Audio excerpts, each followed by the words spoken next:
Day one is dedicated to the upper body. We are gonna be focusing on simply 2 exercises. That's it. That's all you need. 2 exercises. We're gonna be alternating them. We're gonna be starting off with a bench press, incline bench press with a barbell. And as you can see, Pete's doing a little warming up right now. When you come to the gym, how should you prepare before your first work set? Should you go on the treadmill, the elliptical? No, there's absolutely no transfer to what you're about to do. Waste the time. So what you're gonna be doing is rehearsal sets. Rehearsal sets preparing you to add a lot of weight to that bar. So Pete's gonna probably do 2 or 3, but heck, you might need 3 or 4 if you're in a colder climate. The idea here is to be ready for your first work set to fail at the number of reps that you see on the program. The idea is for him to be ready to do a 5-rep max on his first work set. What you also notice that Pete's doing is a tempo on the way down. If you're not controlling the weights are controlling you, all the tension will shift to your joints, not the muscles. So make sure you follow the tempos. The tempo is the speed of the lift. For this one, we are going down 4 to 5 seconds and we're exploding on the way up. 3 takeaways on the bench press. Number 1, you want to create an action-reaction platform, which simply means we want to drive your feet into the floor. We don't want to lift them or you'll become instantly weaker. We want to also make sure our hips are driven into the bench. There's no excessive arch. The arch is already created from the incline, and we also want to create contact with our head and the bench. That's going to help improve the neural drive, the muscle that supplies the pec muscle. Whew. Felt good.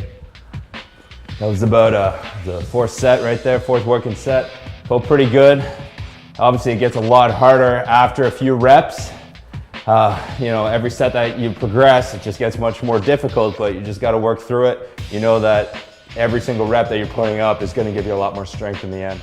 Okay, exercise number 2, guys, is the wide grip pull-up, but we're gonna use the lat pull-down machine to get warmed up. A little tip, you do not want these rehearsal sets to fatigue you for the work sets. 3 tips on the pull-up.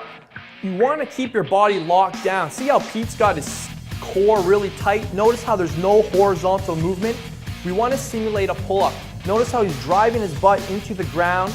Notice how his forearms are perpendicular with the floor. And the last thing I want you to notice is notice how he's driving his chest up to meet the bar. Wide grip lat pull downs. Okay, so a lot of you guys, because we're working with a low rep range, are gonna need to add weight to your body. First set, Pete's gonna demonstrate with just his body weight.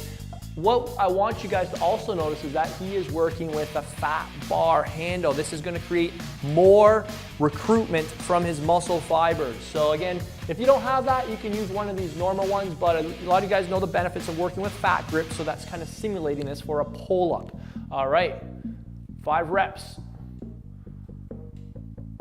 You notice he's also got a good controlled tempo. You need to follow the tempo. I believe it's around 4 or 5 seconds. So up explosively, 1 1,000, 2 1,000, 3 1,000, 4 1,000, 5 1,000 to full extension. Beautiful. And notice how his trunk is vertical the entire time. There's no horizontal back and forth. 1 1,000, 2 1,000, 3 1,000, 4 1,000, 5 1,000. Pete's sandbagging it. He's only added 10 pounds to his body right now.